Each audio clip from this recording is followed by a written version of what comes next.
I brought a friend of yours, Brett Baer. He's here. Brett, how you doing? How are you? What will make a success of this summit today? I can't tell you that. I don't know. It's there's nothing set in stone. I want certain things. I want to see a ceasefire. This is not to do with Europe. Europe's not telling me what to do. But they're going to be involved in the process, obviously, as will Zelensky. But I want to see a ceasefire rapidly. I don't know if it's going to be today, but I'm not going to be happy if it's not today. Everyone said it can't be today, but I'm just saying I want the killing to stop. I'm in this to stop the killing. You know, we're not putting up any money. We're making money. They're buying our weapons, and we're sending them to NATO, and NATO's sending us big, beautiful checks.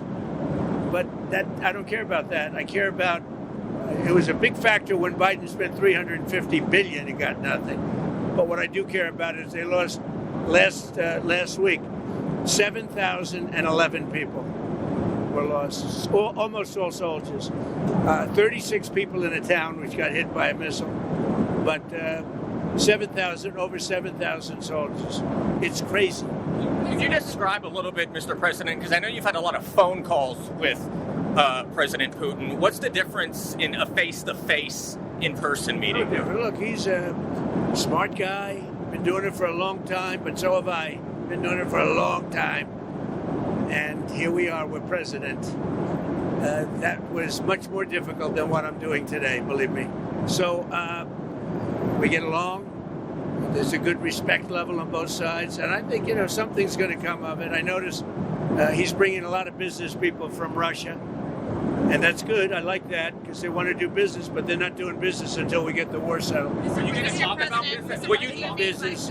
We have the hottest country on earth. We have the hottest economy on earth. We have the hottest country. We just set a new stock market record again. We have hundreds of billions of dollars flowing in from tariffs. We're the hottest. We were a dead country, like doornails, a dead country. 1 year ago, we were dead as a doornail, and now we have the hottest country. And he wants a piece of that because his country is not hot economically. In fact, it's the opposite. And China's not doing well economically, but look, I want everybody to do well. The war's got to stop and the killing's got to stop. Mr. President, what do you stop? Thank you for coming back to take questions.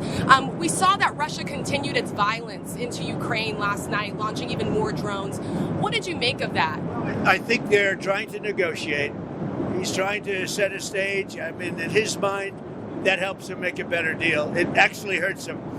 But in his mind, that helps him make a better deal if they can continue the killing.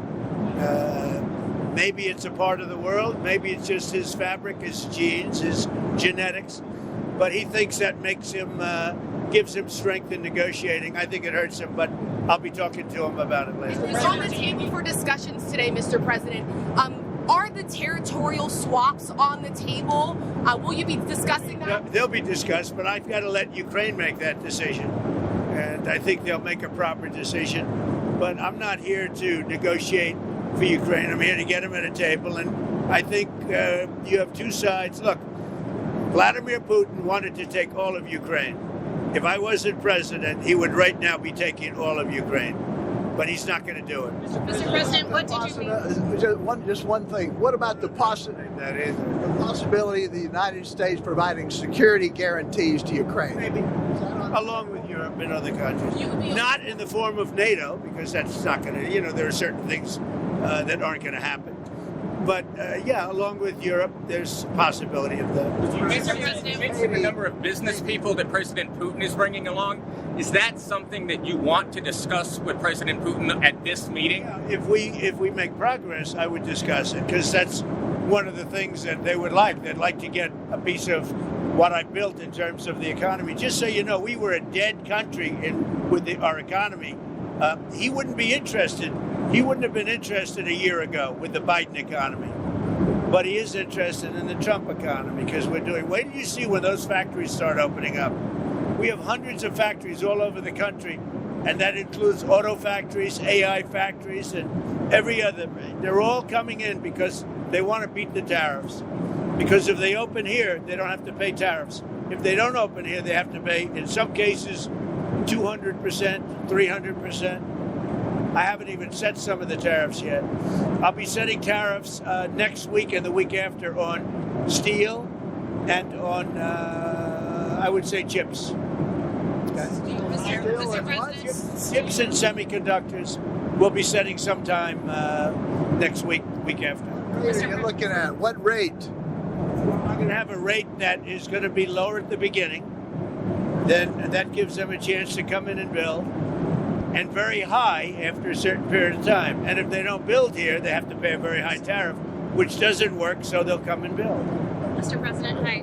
You had said earlier... I didn't see you over there.